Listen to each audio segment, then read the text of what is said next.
দুর্নীতির অভিযোগ ও তার পাল্টা বক্তব্যে বিসিবির ভেতরের দ্বন্দ্ব এখন প্রকাশ্য।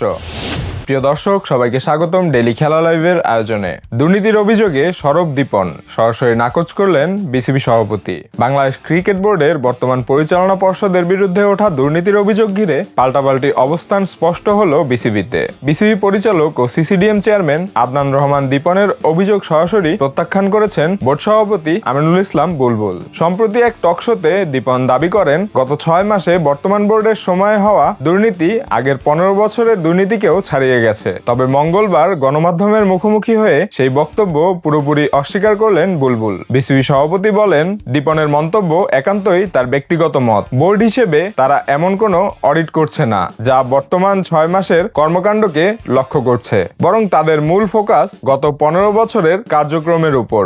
যেখানে প্রয়োজন মনে হয়েছে সেখানেই অডিটের কাজ শুরু করা হয়েছে বলে জানান তিনি। আগের বোর্ডগুলোর সময়কার অনিয়ম প্রসঙ্গে বুলবুল বলেন, বিসিবি এখন একটি পরিবর্তনের সময় পার করছে। তার ভাষায়, দীর্ঘদিন ধরে একই সিস্টেমে কাজ চলছে, যেখানে কাগজে পিচের মাটি কেনার ভাউচার থাকলেও বাস্তবে সেই মাটির কোনো অস্তিত্ব পাওয়া যায়নি। এমন বিষয়গুলোই বর্তমান অডিটের আওতায় আনা হয়েছে। বিপিএল নিয়েও কথা বলেন বিসিবি সভাপতি। গত আসরের নানা অনিয়মের কথা উল্লেখ করে তিনি জানান, আসন্ন বিপিএল আয়োজনকে তারা সর্বোচ্চ গুরুত্ব দিচ্ছেন।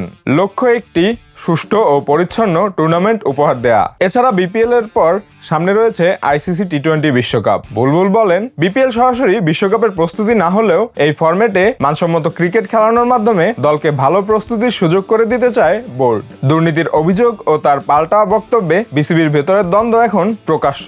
সামনে অডিটের ফলাফল ও বোর্ডের পদক্ষেপই নির্ধারণ করবে এই বিতর্ক কোন দিকে যাচ্ছে। এই ছিল আজকের আয়োজন। ধন্যবাদ সবাইকে।